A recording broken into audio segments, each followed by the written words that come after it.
This clip is brought to you by BattleOnline.com. Cool segue, because you was photographed in an iconic picture with Tupac and stuff. And even when you talk about the music changing, how we see the Death Row era and the gangster rap and stuff and things changing, I mean, what was your experience of Tupac, and do you feel that he played a part somewhat in, I guess, the gangsterism of the music changing and stuff? Well, no, Pac was always Pac. Pac was the same on Brenda's Got a Baby, is the same as They Got Me Trapped. You know what I'm saying? Pac was the same from, you know, Machiavelli 7. You know what I'm saying? All the way back to his 8 bars on Digital Underground, Do the Humpty Hump. You know what I'm saying? All around the world, same song when he did that little piece. So Pac always been creative, inventive, and can adapt to any times and circumstances. And to be honest, just like Razzcast, Pac was a little bit too motherfucking deep for his time. Yeah, a lot of shit that Pac knew, a lot of shit Pac was about, motherfuckers wasn't ready for that. They wasn't ready for Che Guevara. They wasn't ready for any type of Marxism. They didn't know anything about fascism. They didn't know shit.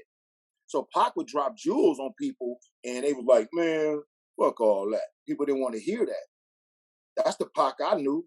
But then he had this influence, and that influence took him down a lane that he really wasn't built for. He was built for violence, because Pac was a soldier. He was the motherfucking offspring of a Panther.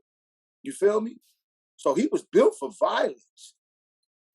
But he wasn't built for the politics of Los Angeles. He wasn't built for the politics of gang culture. You feel me? He was a well-known good celebrity, so he didn't change gangster rap at all. Pac just made his contribution to it, and arguably is one of the greatest motherfuckers who've done it. You know? Most definitely. I mean, sometimes we only hear, I guess, from people like Funkmaster Flex, they do sometimes, you know, he said, he blames Pac for a lot of things, which Spice One and a few others have kind of chimed in and checked him on that. But yeah, fuck that. Fuck that. That ain't. You can't blame nobody for nothing. That's like me going back in time and blaming motherfucker Schoolie D for PSK. You know what I'm saying? You know what I'm saying? So how I'm gonna get mad at motherfucking Schoolie D for influencing me back in the motherfucking 80s for dropping, you know, PSK? How I'm gonna be mad at Cool G Rap for telling me, you know what I'm saying, he got the Ill Street Blues. You know what I'm saying? How the fuck? That's fuck. I'm gonna be mad at DMX. You know what I'm saying, for giving me the Rough Riders answer.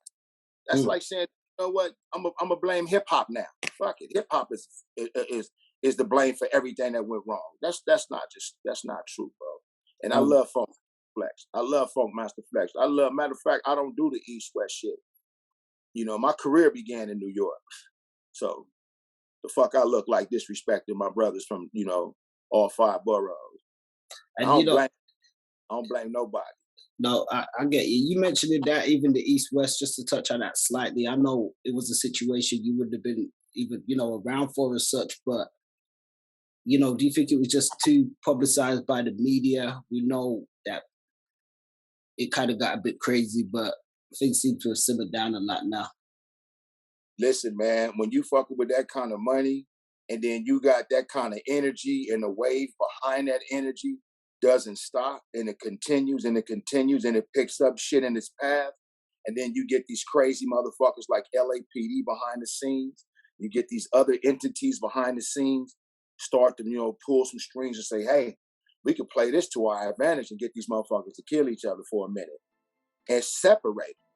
Because if you unite the coast, that's something that through hip hop and through the financial earnings that we get, they couldn't handle that. They couldn't handle a united front of black and brown artists, bro. They can't handle that.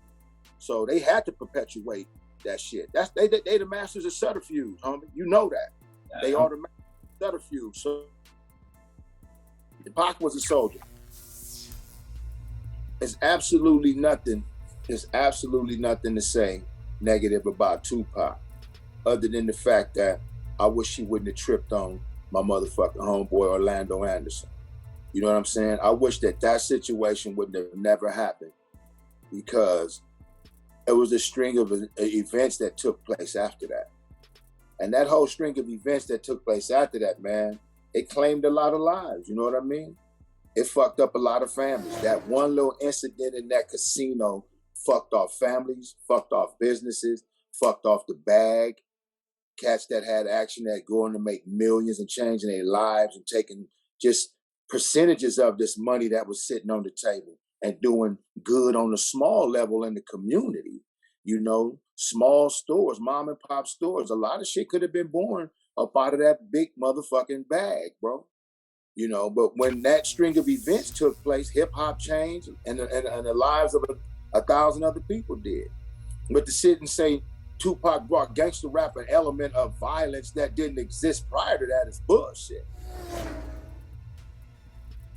Peace, family. Don't forget to like, share, and subscribe, and check us out on abouttheonline.com. Check us out on Facebook for exclusive playlists and social media for all different types of segments and content.